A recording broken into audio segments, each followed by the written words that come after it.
دي يا جماعة فيلا مستقلة ستاند الون، مشروع في الحزام الأخضر، كومباوند 45 فدان، حوض 3 على الخط الفاصل ما بين حوض 2 وحوض 3.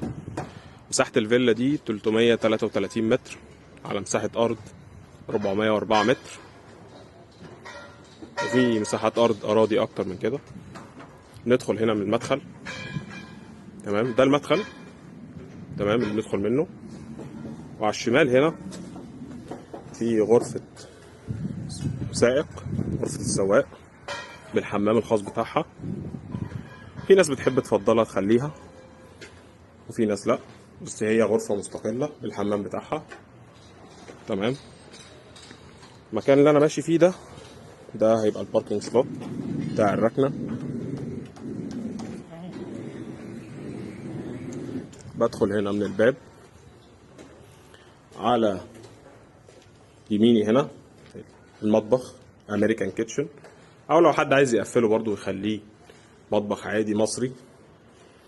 وهنا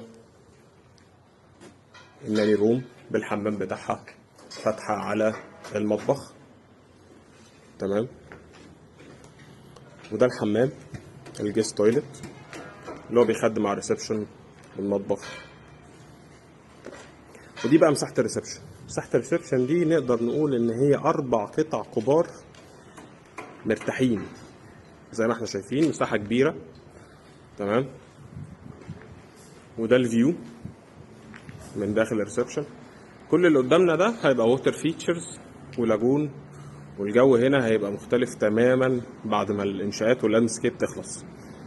دي فيلا مستقلة مساحتها 333 متر في الحزام الاخضر في حوض 3 على الخط الفاصل ما بين حوض 2 وحوض 3. نطلع هنا من السلم. السلم مريح جدا. مساحة الفيلا زي ما قلنا 333 متر، فمدية براح وكل حاجة. طبعا الفيلات بتبقى من اقل المساحات في التحميل عكس الشقق. بطلع هنا، اول حاجة بتقابلني على شمالي غرفة، اول غرفة نوم، اول بيدروم. تمام. هتبص هنا على فيو لاندسكيب ووتر فيتشرز. برجع تاني عند السلم. في وش السلم اول ما بطلع دي بقى الغرفة الماستر.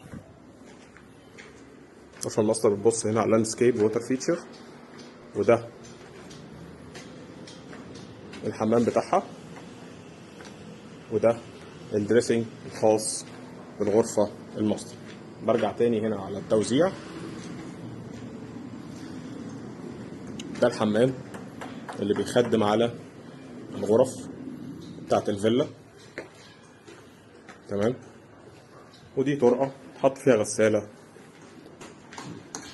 تمام. بدخل هنا الغرفة التالتة.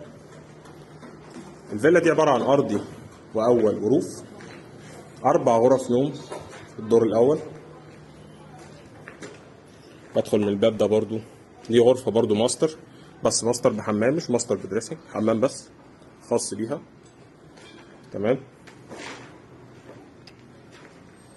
والفيو هنا برضو هيبقى عبارة عن لاندسكيب، مكان الرملة دي هيبقى لاندسكيب ووتر فيتشر. برجع تاني اطلع من على السلم.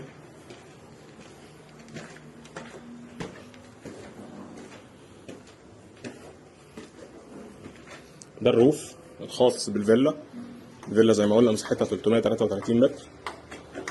على يميني هنا في غرفة، مدخل غرفة، وده الحمام اللي بيخدم على الغرفة دي.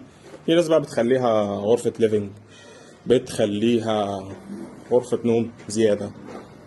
وده الاوبن تيرس بتاع الستاند الون. تمام. زي ما قلنا المشروع ده حوض 3 على الخط الفاصل ما بين حوض 2 وحوض 3 من عند جامع الحمد على وصل الدهشور من بوابة 1. تمام. زي ما قلنا ده الفيوهات. نرجع تاني عند السلم، وهنا الفيو الاخير او استكمال التراث. كل المساحات اللي احنا شايفينها دي كلها تبقى عباره عن فاسيلتيز ولاندسكيب ووتر فيتشر. مساحات ما بين الفيلل وبعضيها هنا مساحات كبيره ما شاء الله، مش هتحس اي زحمه في الكومباوند.